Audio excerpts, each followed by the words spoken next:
Islamic scholars के बयानात सुनने के लिए हमारे ऑफिशियल चैनल अल रहमान डिजिटल को सब्सक्राइब कीजिए।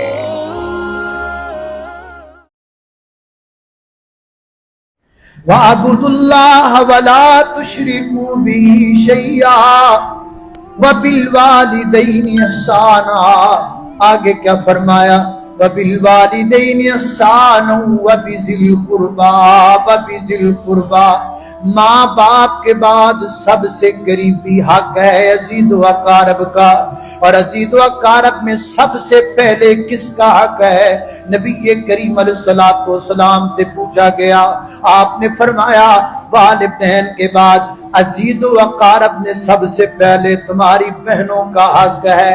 तुम्हारे वालिदैन के बाद तुम्हारी बहनें तुम्हारी नेकी की ज्यादा हकदार हैं, तुम्हारे शान की ज्यादा हकदार हैं। वो ज्यादा हकदार हैं कि उनके साथ नेकी की जाए, वो ज्यादा हकदार हैं कि उनका ख्याल किया जाए।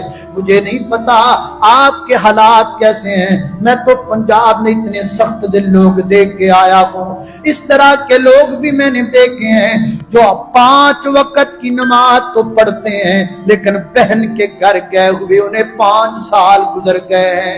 वो अपनी बहन के घर जाना पसंद नहीं करते। ईद के दिन वो सारे शहर को मिलते हैं, सारे शहर के छोटे छोटे बच्चों के सरों पर दस्ते शफकत रखते हैं। नहीं दस्ते शफकत रखते तो अपनी बहन के सर पर नहीं रखते। उसका गुनाह क्या है?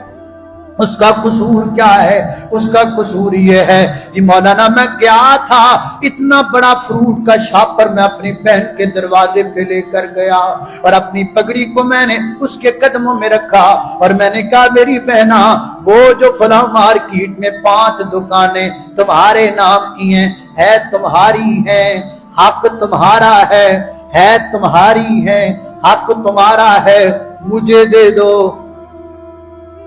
है तुम्हारी, हक तुम्हारा, मुझे दे दो।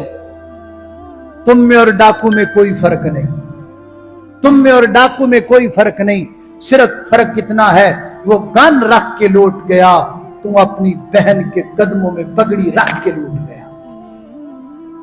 जब हक उसका है तो तू कौन होता है? जब चीज उसकी है तो तू कौन होता है? जो पांव में पगड़ी रखकर वो हक उससे छीन ले, तुझ में और डाकू में कोई फर्क नहीं। अब उस बेचारी के पास 2 रास्ते हैं, या हां का या ना का। हां करे तो हक से गई, ना करे तो फिर कहता है आज के बाद तू मेरे लिए मर गई, मैं तेरे लिए मर गया। मैं अपने बच्चों को भी कहूंगा मैं मर जाऊं तो इसका मुंह ना, मेरा मुंह ना इसको देखने देना। हर जगह मुखालफत कर रहा है, सबको मिलता है, बहन को नहीं मिलता। उसके घर जाना पसंद नहीं करता। 5 वक्त का नमाजी है, मैं क्या करूं तेरी नमाजों का? तुझे हुकूकुल्लाह तो याद है, हुकूकुल इबाद तो तुम्हें भूले हुए हैं। क्या इसकी पूछ नहीं होगी? अल्लाह के यहां ये पूछे जाएंगे। और ये इतने अहम हक हैं कि जितनी देर तक बंदा मुतल्लिका माफ नहीं करेगा, अल्लाह भी माफ नहीं करेगा। तुम क्या समझते हो? 5 वक्त का नमाजी, बल्कि 6 वक्त का नमाजी तहज्जुद भी पढ़ता है। हक खा रहा है भाइयों का, हक खा रहा है गरीबों का, हक खा रहा है बहनों का। ताकत का मान है, इसके पास दौलत है, इसके गनमैन है। और यार ये हमेशा थोड़ी रहते हैं, ये हमेशा नहीं रहते। माना कि आज तुम गरीबों की जमीन पे, कमजोरों की जमीन पे, अपने से छोटों की जमीनों पे कब्जे कर रहे हो और वो बेचारे चुप के ताले लगे हुए, वो बोल नहीं सकते, कुछ तेरी इज्जत से नहीं बोलते, कुछ तुझसे डर के नहीं बोलते। लेकिन याद रखना ये ताले टूटेंगे, ये ताले टूटेंगे। कब? जब तू मर जाएगा, जब तू जमीन के नीचे पड़ा होगा, जब तुझे सिवाय दुआओं के किसी चीज की जरूरत नहीं होगी, तब ये तेरी कब्र पर आकर ताला तोड़ेगा। कबीर वाला की एक बहन का वाकया फेसबुक पर बड़ा आम हुआ था। आज से साल पहले भाई फौत हो गया। भाई के मरने के बाद वो उसके जनाजे में आई और फिर मैयत लेके आगे जाने लगे। वो 7 साल चलती गई। قبر میں دفن کر دیا گیا. وہ پیچھے کھڑی ہو گئی.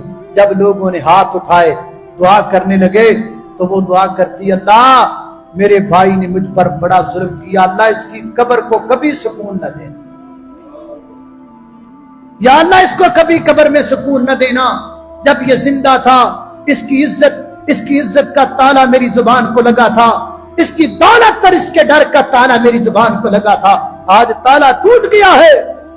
دیکھنا میرے بھائیوں کہیں یہ تالے ٹوٹ نہ جائیں, یہ تالے کہیں ٹوٹ نہ جائیں. کسی پہ ظلم نہ کرو, کسی پہ زیادتی نہ کرو, کسی کا حق نہ کھاؤ.